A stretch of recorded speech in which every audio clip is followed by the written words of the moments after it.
Timeline, 5000 ans d'histoire, Richard Fremder. Le bétail est parqué dans des enclos aménagés à proximité des habitations, mais uniquement la nuit. Pendant la journée, les bêtes vont et viennent à leur guise, broutant ça et là. Les habitants se servent uniquement d'une vaisselle utilitaire, dénuée de tout ornement. Les ustensiles ménagers se réduisent à des jarres de stockage et à des marmites destinées à la cuisson des aliments. Ce qui est génial, c'est qu'on retrouve tout ça, donc on sait tout ça. Les jarres servent en fait à recueillir l'eau, à stocker de l'huile et du vin. Les morts sont enterrés dans des tombes simples, sans offrande mortuaire. Les villages sont totalement, dénués de bâtiments administratifs, de palais, d'entrepôts ou de temples.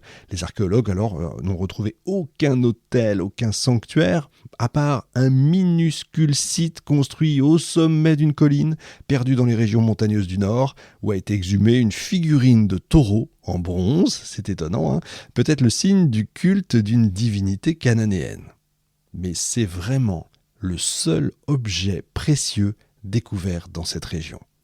En plus, les archéologues vont constater l'absence totale de produits de luxe, de bijoux ou de poteries importées qui seraient le signe de l'existence d'une élite. Et en plus, ils n'ont pas trouvé de traces d'une activité scripturaire, c'est-à-dire la conservation d'archives, de sceaux ou d'impressions de sceaux. Les villages ne sont pas plus entourés de solides murailles, ce qui prouve que les habitants se sentent en sécurité dans leur village isolé. Ils ne voient donc pas la nécessité d'entreprendre des travaux de cette nature ou de cette ampleur. Ou peut-être qu'ils n'ont pas non plus les moyens.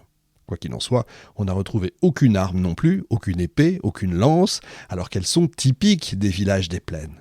Et nulle part on ne trouve de traces d'incendie ou de destruction qui témoigneraient d'une quelconque attaque. Donc finalement, on leur a fichu la paix, ils ont fichu la paix à tout le monde, et ils se sont développés comme ça. Et durant l'âge de fer ancien, les champs, on le sait, peuvent produire jusqu'à 53 tonnes de blé, jusqu'à 21 tonnes d'orge par an. Et pour labourer, les agriculteurs ont besoin d'une quarantaine de bœufs. En plus de leur activité agricole, ils élèvent des troupeaux d'environ 300 chèvres et moutons. Ça, on le retrouve puisqu'on a évidemment les restes, bien sûr. Le premier souci de ces simples citoyens, si j'ose dire, c'est de lutter contre un terrain rocailleux, plutôt hostile. Vous voyez un peu les photos, vous voyez un peu la région. Tout ça favorise pas vraiment l'activité agricole. Les forêts, à l'époque, sont denses et profondes et les rigueurs de l'environnement sont toujours extrêmement imprévisibles.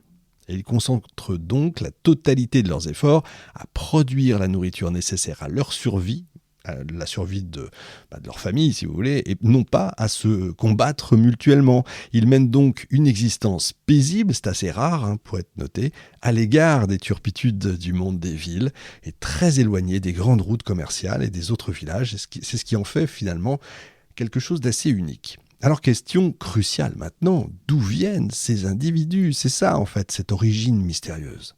Le premier habitat mis au jour suit un plan pour le moins insolite. C'est intéressant de connaître les habitats parce que c'est encore une fois, montre-moi la maison dans laquelle tu vis, je te dirai qui tu es si vous voulez. Il a une forme ovoïde.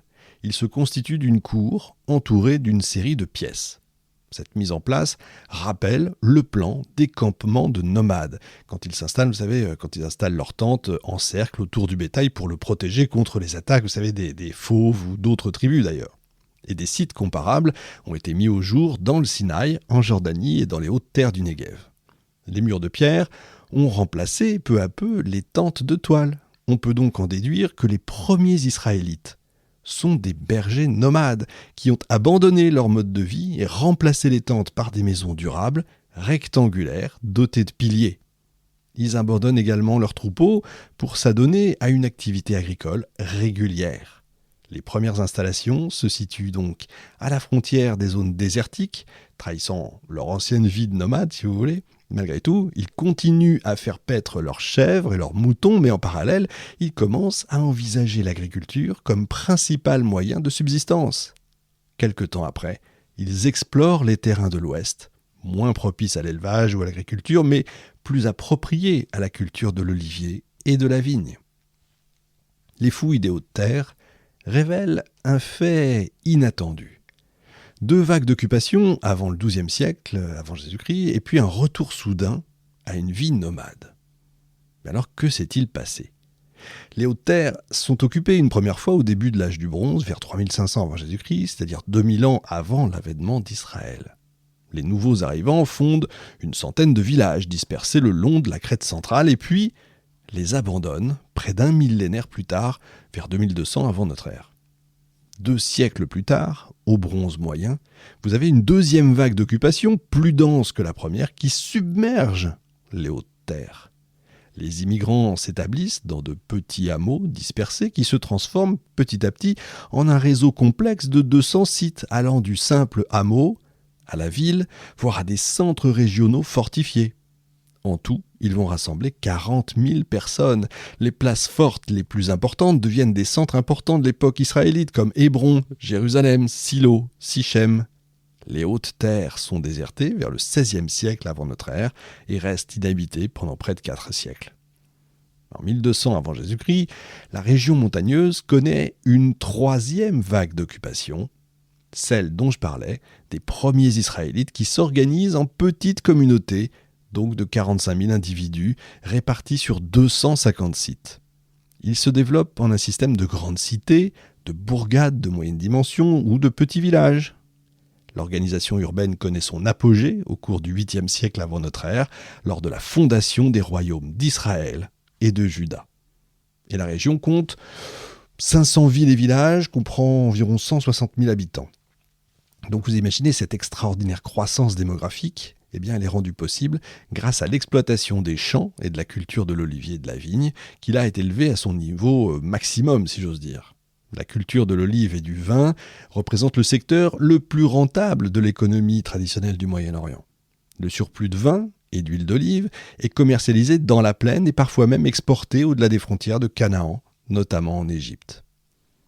Mais alors, pourquoi ces villes sont-elles désertées durant le XIIe siècle avant Jésus-Christ ?